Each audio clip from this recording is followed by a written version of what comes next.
Hai, good siang, good afternoon. Jadi aku mau bikin video ini buat mereview buku yang udah aku baca, udah aku selesai baca. Jadi maksud dari video ini tuh supaya aku juga bisa mengulang gitu. Maksudnya kayak mengulang tuh gimana ya, kayak mengulas kembali apa yang udah pernah aku baca, maksudnya apa yang aku tangkap dari buku ini sekilas gitu. And then biar kayak kayak mancep di kepala gitu loh, kalau misal buku ini tentang ini gitu. Terus juga ada rekam jejaknya kalau misal nanti aku pengen nonton atau apa gitu, maksudnya kayak kayak gitu loh, ngerti gak sih pokoknya intinya kayak gitu. Nah, jadi buku yang udah selesai aku baca tuh ada dua. Yang pertama ini yang kayak ini sama yang ini. Terus buat kalian yang kayak bukan kalian yang nggak ada buatnya di video-video aku gitu, di video atau story atau ya anything about me, kayaknya sering banget banget buku ini. Nah, ini tuh sebenarnya buku teman aku ya guys, buku teman aku. Kayak ya aku mau minta maaf banget, sebenarnya udah aku mau kembaliin tapi kayak nggak ada titik temu aku ketemu dia kapan. Dan kalaupun pas ketemu tuh kayaknya aku terakhir ketemu nggak tahu bulan apa, tahun kapan. Dan kalau misal ketemu tuh udah nggak inget ini. Dan aku nggak pernah ngebahas buku ini sama teman aku nggak tahu teman aku inget bukunya ada di aku atau kayak dia nggak inget, atau mungkin inget tapi kayak kesel gitu sama aku karena bukunya nggak dikembali-kembali.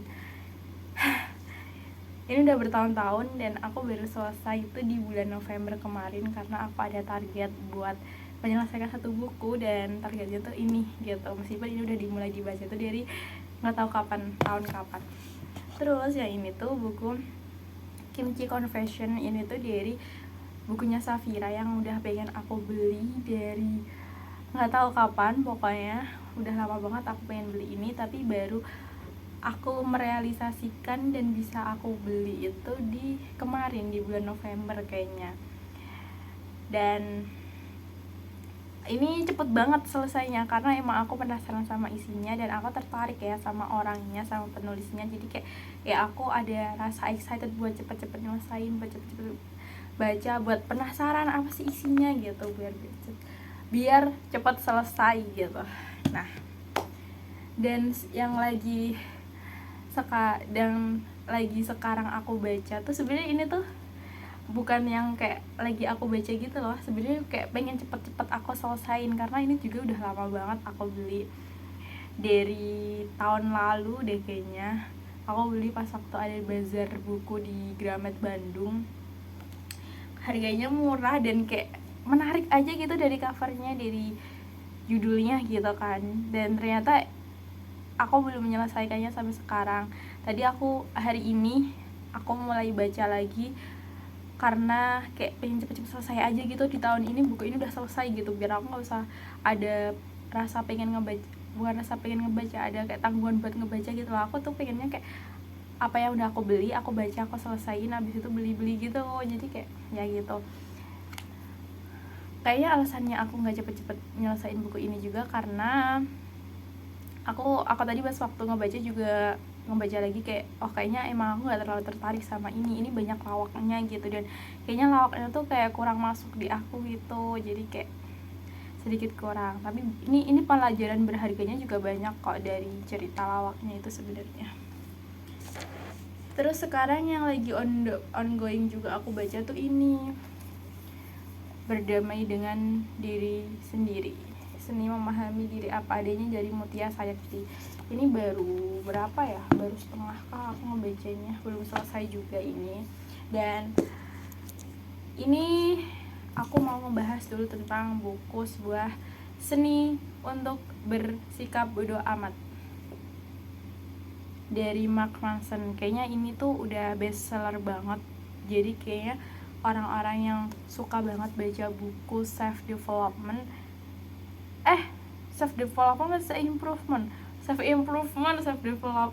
yang suka baca buku tentang self improvement tuh kayaknya pasti udah baca buku ini gitu, kemungkinan besar gitu, nggak pasti sih. kebanyakan sepertinya gitu. Karena ini kayak udah sangat booming dari tahun kapan, udah lama, dan bahkan sampai sekarang tuh kayak masih banyak yang ngebahas gitu loh tentang buku ini. Jadi yang aku pelajari dari buku ini tuh sebenarnya banyak banget ya. Buku ini tuh kayak emang dari judulnya kan buat kita bersikap bodo amat. Maksud bodo amat dari kata ini tuh bukan yang kayak bodo amat ke setiap hal gitu loh, tapi kita kan manusia tuh nggak bisa nggak bisa kita ngekontrol semua apa yang kita mau gitu, dan kayak kita nggak bisa memikirkan semuanya gitu loh. Kayak kita nggak bisa ngontrol, nggak bisa mikirin, dan nggak bisa kita buat tertarik ke semua hal gitu. Jadi kayak maksud bodo amatnya tuh yang sepenangkepan aku tuh kayak bodo amat sama hal-hal yang kayak nggak penting buat kehidupan kita gitu. Apa yang bisa kita kontrol, apa yang bisa kita take action, atau apa yang bisa kita lakukan gitu aja, yang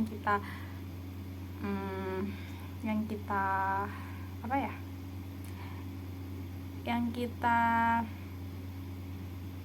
pikirkan gitu loh. Yang lain-lain tuh nggak usah gitu. Jadi sebenarnya mohon maaf ya kalau misal aku ngomongnya di sini agak belibet atau kayak gimana, karena emang ini nggak ada brief atau apa-apa, jadi kayak langsung, dan kayaknya aku juga sedikit bingung gitu dengan apa yang mau aku sampaikan, dan aku kan sedikit ada problematik lagi belajar dengan cara ngomong aku karena masih kayak belibet gitu ya. Jadi kayak dimaafkan. Terus yang intinya kayak membatasi diri gitu loh, membatasi diri buat kita nggak usah ngekontrol semua apa yang kita mau. Kayak ya intinya fokus ke diri sendiri aja gitu, apa yang bisa kita lakukan, apa yang bisa kita achieve, apa yang bisa kita kembangkan, apa yang bisa buat kita grow gitu.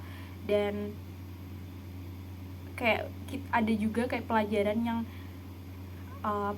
gimana cara kita ngebangun hubungan sosial kita sama orang juga. Seingat aku ada deh, kayak maksudnya kayak orang terdekat kita gitu, kayak ya someone for orang tua kita gitu, teman-teman kita, atau someone for special for me, ya intinya spesial buat aku gitu, atau buat kalian gitu. Maksudnya kayak hubungan percintaan gitu. Terus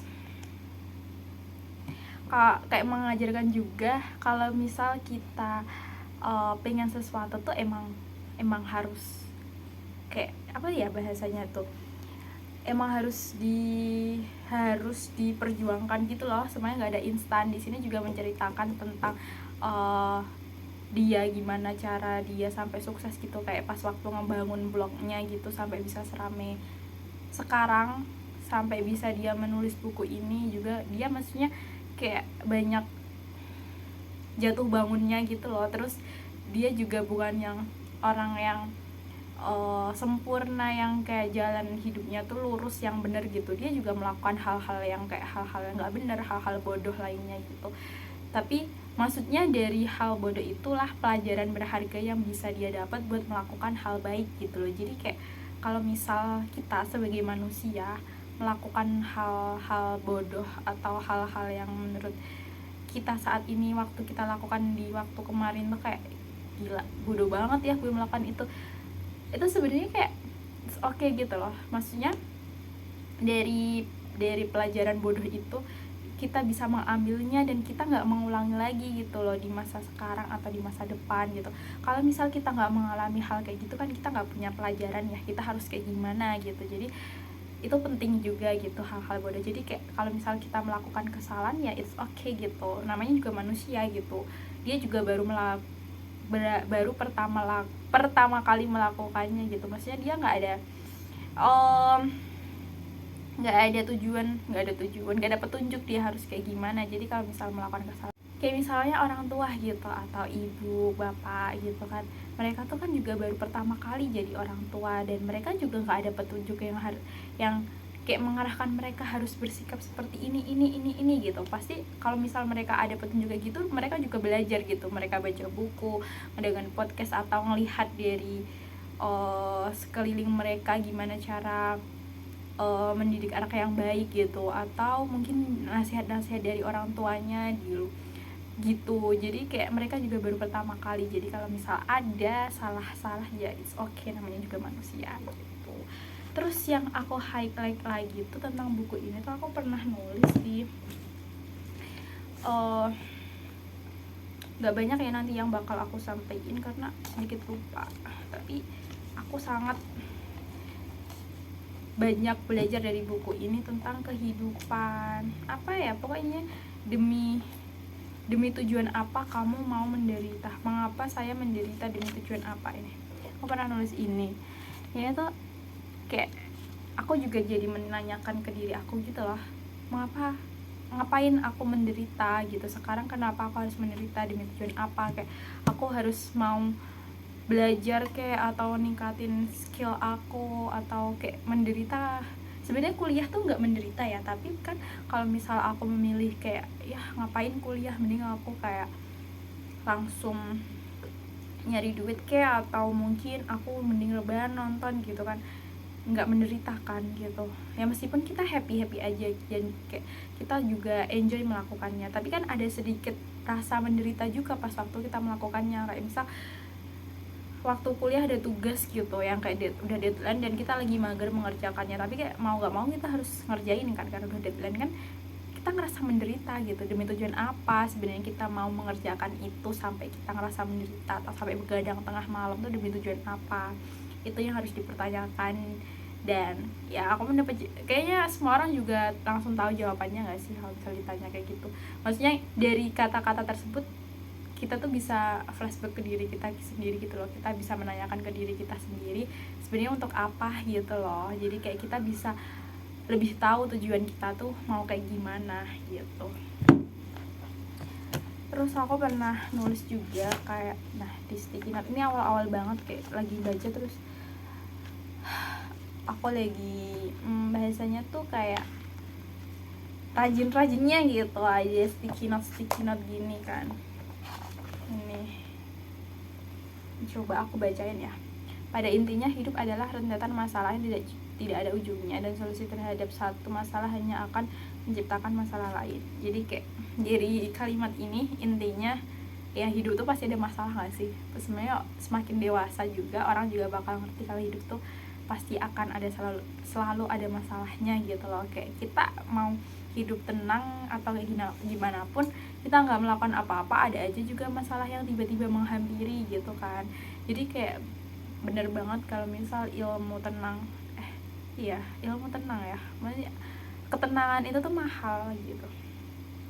Terus setiap hal didapat melalui pengorbanan, apapun yang membuat kita merasa nyaman tak dapat disangkal juga akan membuat kita merasa buruk. Bener gak sih? Kayak ya semuanya tuh nggak ada yang instan guys. Kalau misal kita bisa mendapatkan instan, atau kita ngelihat orang mendapatkan instan, kita bisa mempertanyakan apakah bakal lama itu kejayaan yang mereka dapatkan gitu, karena mereka mendapatkannya instan. Jadi kayak semuanya tuh nggak ada yang instan, semuanya butuh pengorbanan, butuh proses. Jadi kalau misal kita ngelihat orang yang kayak wah gila sukses banget, duitnya banyak banget, terus hartanya di mana-mana, kayak dia udah sering keluar negeri, ini itu, kita juga perlu mempertanyakan sebesar apa pengorbanan dia bisa sampai di titik tersebut. Atau mungkin kalau misal dia anaknya gitu, sebesar apa pengorbanan orang tuanya dulu gitu. Atau ya intinya dari sebelum dia mendapat itu tuh pasti ada ada pengorbanan yang udah dilakukan gitu loh. Nah beda lagi ceritanya kalau dapat warisan gitu-gitu ya, beda ya itu. Terus tadi kayak membuat kita merasa nyaman, tadi dapat disangkal itu membuat kita merasa buruk. Bener juga sih, kadang kalau orang lagi ada di zona nyaman nih, kalau misal dia terus-terusan kayak ya udahlah gue udah nyaman di zona ini dan kayak semuanya udah tercukupi gitu, kadang di sisi lain dia pasti akan merasakan bosannya dan akan mempertanyakan sebenarnya apa sih yang aku mau gitu, kok rasanya kayak gini-gini doang gitu. Contohnya nih kayak misal yang sangat kehidupan korporat gitu, atau PNS atau pegawai-pegawai gitu kan, mereka tuh sebenarnya kayak udah safety banget kan. Sebagai seorang PNS tuh kayak mereka udah dapat uang gaji bulanan, ada tunjangan, ada lain-lain, dan kayak sampai tua pun mereka kayak udah aman gitu, udah tetap dikasih duit sama negara gitu di masa pensiunnya. Tapi mungkin di sisi lain, di saat kayak ini, kalau misal Gen Z ya, kalau misal gen yang lain aku juga nggak tahu, maksudnya generasi lain aku juga nggak tahu, kayak dari perdebatan Gen Z di tengah-tengah dia melakukan pekerjaannya tuh kadang dia kayak ngerasa stuck gitu, sebenarnya apa sih yang dia lakukan gitu, maksudnya buat apa aku melakukan ini semua. Oke, duit ada nih, tapi apa sih dampak yang bisa aku kasih ke orang gitu dengan aku melakukan ini. Kadang mereka tuh mempertanyakan hal-hal kayak gitu, meskipun sebenarnya secara nggak langsung dampaknya tuh pasti ada kan, mereka kan bekerja di lingkungan pemerintah, pasti kan semuanya juga buat melayani rakyat gitu. Mungkin mereka ngerasa kayak karena mungkin mereka ada di back office gitu, nggak berinteraksi langsung sama masyarakat, jadi kayak mungkin ya kayak gitu, hal-hal kayak gitu. Terus perjuangan kita menentukan kesuksesan kita, dan permasalahan-permasalahan kita menentukan kebahagiaan kita. Oke, seseorang yang benar-benar memiliki penghargaan diri yang tinggi mampu melihat bagian negatif dari pribadinya secara belak-belakan. Maksudnya tuh ya, kita kayak kalau kita tahu kita negatif, ya udah kita terima, dan gimana cara memperbaikinya, bukan kayak kita denial gitu loh, nggak mau menerima. Masa bodoh bukan berarti acuh tak acuh. Masa bodoh adalah saat kita bisa nyaman saat menjadi berbeda, peduli terhadap sesuatu yang penting buat kita yang perlu dipedulikan. Maksudnya tuh tadi yang aku bahas, yang kita tuh nggak bisa memperdulikan semuanya gitu loh, kita tuh. Dan kayak kalau kita misal lagi di masa yang kayak kurang sedih lah intinya, kayak kita ngerasa sendiri gitu, misal di tempat umum atau kayak di apa gitu, kita merasa sendiri, public space, terus orang nggak ada yang peduli nggak sih ngelihat kita kalau kita lagi diem sedih gitu, nggak ada yang peduli, nggak ada yang tiba-tiba kayak nyamperin kamu kenapa gitu, nggak ada yang nanyain kayak gitu. Terus nggak, kalau misalnya kita nangis di tempat umum juga nggak ada yang tiba-tiba ngasih tisu ke kita gitu. Itu cuma ada di drakor doang, di drama doang. Semakin kita dewasa, pusat perhatian kita ke hal yang nggak penting jadi berkurang. Kita lebih fokus dan lebih mengenali diri kita sendiri, bahkan bisa menerima baik dan buruknya diri sendiri.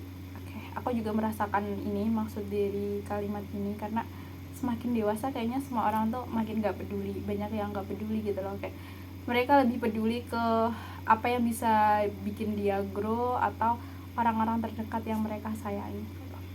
Kebahagiaan kadang juga menyakitkan, kesulitan atau masalah yang bisa membuat hidup kita lebih baik untuk kedepannya, karena kita sudah belajar dari pembahasan. Oke. Menerima diri sendiri, mengaku kesalahan, dan memperbaiki diri. Kunci untuk kehidupan yang baik bukan tentang memiliki lebih banyak hal, tapi tentang memiliki hal yang sederhana saja, hanya peduli tentang apa yang benar dan mendesak dan penting. Lingkaran setan, gak harus peduli sama banyak hal, lebih baik bodo amat, prioritasin apa yang harus kamu perhatikan sama yang sama sekali gak penting buat diperhatiin. Oke. Semua pengalaman yang positif dalam kehidupan dimenangkan lewat pengalaman yang berasosiasi negatif. Jadi penting banget bersikap bodo amat. Kalau ngerjain tugas, ikut lomba dan lain-lain, jangan terlalu dipikirkan, kita berusaha aja semampunya. Setelah itu bodo amat, semua diserahin ke Allah SWT. Ini kesimpulan dari aku sendiri ya berarti. Dan jangan sibuk mikirin pencapaian orang lain, bodo amat terhadap itu semua. Itu bukan hal yang harus dipikirkan, fokus saja terhadap diri sendiri, terima yang ada dalam diri ini, dan jangan terlalu menyalahkan keadaan diri. Ya, intinya berdamai dengan diri sendiri juga penting, kayak menerima diri kita sendiri, karena ya kita yang tahu gitu kemampuan diri kita kayak apa. Yang penting kita berusaha dan melakukan yang terbaik, dan ukuran sukses tuh ya beda-beda setiap orang. Jadi mungkin kalau misal kita melihat orang lain yang kayak hidupnya biasa aja, tapi mereka happy dengan kehidupan mereka nggak punya barang mewah yang wow gitu, tapi mereka happy, mereka semuanya tercukupi, dan itu udah bisa dibilang sukses menurut mereka. Jadi kayak apa sih bahasanya tuh, kayak ukuran sukses orang-orang tuh beda gitu. Oke, lanjut kita ke buku Kimchi Confession dari Safira Putri. Jadi aku tuh udah ngikutin Safira tuh dari lama banget ya guys. Dari dia tuh dari dia tuh aku tuh dari COVID kalau nggak salah. Aku kan dulu waktu COVID di SMA kelas 11 kayaknya ya. aku tuh baru ketemu videonya Zahid itu, terus lama-lama ketemu videonya ini. Maksudnya waktu itu kayak aku jadi nemu channel-channel YouTube yang bermanfaat dan seru gitu loh, kayak yang sebelumnya belum pernah aku tahu dan belum pernah aku tonton. Dan salah satunya tuh punya Safira, aku tuh suka ngikutin dia yang kayak vlog-vlog dia di Korea or anything gitu, terus belajarnya, terus memotivasinya sampai dia akhirnya debut, nggak debut juga sih, kayak rame gitu kan, jadi rame, banyak yang tahu gitu pas waktu dia masuk ke COC di ruang guru itu. Dan karena dia cantik, pinter gitu kan, jadi kayak begitu. Terus jadi dari situ rame, aku tambah pingin lagi beli ini. Waktu itu kayak udah lupa gitu loh, terus kayak beli ini. Jadi buku ini tuh sebenarnya cerita dia selama perjuangan dia masuk SMA di Korea yang begitu ketat banget, yang banyak peraturan dan lain-lain. Terus bagaimana dia menghadapi struggle kehidupannya, bagaimana dia menghadapi masalah-masalah pendewasaannya dia yang mungkin sebelumnya dia belum pernah mengalaminya, terus dia kayak mau gak mau mengalaminya dan harus bisa mengatasi itu semua gitu. Di minoritas dia ada di negara orang, dan dia muslim kan, dan pakai hijab, jadi kayak ya bagaimana dia mengatasi minoritas itu. Terus kayak waktu puasa gitu-gitu kan beda ya, maksudnya budaya Indonesia sama budaya Korea itu beda banget. Dan di Korea tuh kayak kebanyakan orang kan gak punya agama, dan bahkan Islam tuh kayak sangat minoritas banget, dan gak semua orang tahu, dan gak semua orang bahkan kayak jilbab tuh kayaknya baru-baru ini baru dikenal orang-orang gitu. Jadi kayak sedikit rasis juga ada gitu. Terus di sini juga dijelasin kayak gimana cara dia belajarnya, terus dan lain sebagainya, banyak lah intinya. Terus yang aku bisa dapet gitu tuh sebenarnya dari apa yang dia rasakan, dari kesuksesan apa yang dia capai sekarang tuh pasti ada nggak enaknya, dan itu banyak. Dan pengorbanan dia selama bertahun-tahun kan nggak pernah diperlihatkan ya, mungkin diperlihatkannya cuma di YouTube dan itu tuh pun kayak nggak ini gitu loh guys, kayak nggak, orang-orang tuh nggak tahu perjuangannya terus tiba-tiba sukses gitu loh. Tapi yang dialami di balik itu semua tuh banyak banget susah sedihnya gitu. Jadi menurut aku tuh worth it dengan apa yang dia capai gitu. Jadi dari situ tuh kayak aku juga belajar lebih gitu loh. Terus kayak kalau misal aku lagi di masa-masa nggak nyaman, masa-masa berjuang gitu, ya paling enggak gimana cara aku bisa mengatasi, gimana cara aku bisa enjoy. Mungkin dari apa yang udah aku lakukan itu tuh nanti kedepannya bakal ada hal yang gak terduga lainnya yang udah Allah siapin, yang kayak pas waktu aku udah di masa itu kayak ya Allah, Masya Allah banget ya gitu. Kayak ternyata semua perjuangan yang udah dilakukan kemarin tuh hasilnya ada di sini, bahkan ini lebih banget daripada yang aku mau, lebih dari yang aku nantikan gitu loh. Kayak aku pengen mengucapkan itu nanti.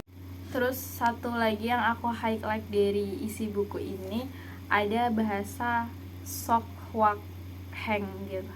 Jadi kayak kebahagiaan apa yang bisa kita lakukan sekecil apapun yang bisa kita bikin kita happy gitu. Intinya kayak kita harus punya Sokwak Heng kita gitu, apa yang bisa bikin kita happy di kala rutinitas kita yang kayak begitu-begitu aja, yang kayak harus kita lakukan, yang harus kita perjuangkan di stres-stres kita gitu. Kita harus punya Sokwak Heng biar kita tetap waras gitu lah. Mana nih, aku pernah nulis di sticky notes Sokwak Heng. Ini ada Hangul Koreanya juga, Sokwak Heng. Small but defines happiness. Kecil tapi mendefinisikan kebahagiaan gitu. Kebahagiaan yang kecil tapi pasti gitu.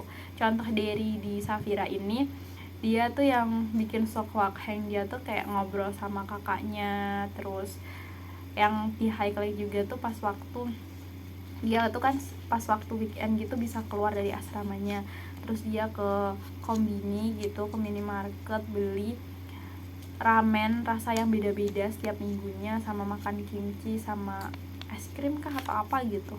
Ya itu kan kebahagiaan kecil tapi pasti gitu ya. Dan kayak hal kayak gitu yang bisa bikin dia bertahan gitu loh di tengah-tengah ketidakwarasannya, di tengah-tengah apa yang harus dia lakukan gitu. Jadi Sokwak Heng itu kayak membekas di kepala aku yang dimana aku harus mencari tahu Seok Hwangku tuh apa. Dan sebenarnya banyak banget ya Seok Hwang aku yang kecil tapi bisa bikin aku happy, dan kayaknya itu harus always aku terapin gitu loh di tengah-tengah. Ya itu kayak self reward gitu loh, ya nggak sih, bahasanya kayak self reward. Kayak misal kita setelah bekerja keras nih dalam seminggu, kita melakukan hal apa gitu, di weekend kita misal ke tempat yang indah sambil makan apa yang kita mau gitu kan. Ya begitu. Jadi dari 2 buku ini yang bisa aku review itu tadi. Semoga ya dari buku ini tuh bisa bermanfaat banget buat kehidupan aku, dan dapat diambil juga, dapat diterapkan hal-hal baiknya gitu. Dan semoga aku bisa tambah semangat lagi buat baca buku ya, karena kemarin tuh di bulan November aku ada beli 3 buku dan baru selesai satu ini, baru dibaca satunya belum disentuh sama sekali, belum dibaca. Jadi semoga di tahun depan, di tahun 2025 aku akan banyak baca buku, banyak mengembangkan skill, banyak ilmu yang masuk ke diri aku gitu. Jadi kayak biar tambah pinter gitu. Ya udah, ini buat thumbnail bagus gak sih? Dadah. Udah kayak gitu aja buat review hari ini. Aku mau, sebenarnya aku tadi mau keluar, tapi kayak pas lagi udah siap-siap gini sekalian bikin terus keluar gitu. Jadi oke, segitu aja buat reviewnya. Terima kasih Isna udah menceritakannya panjang lebar, meskipun belibet ya nggak apa-apa, proses ya. Oke, dadah, see you, thank you for nice attentionnya, dadah.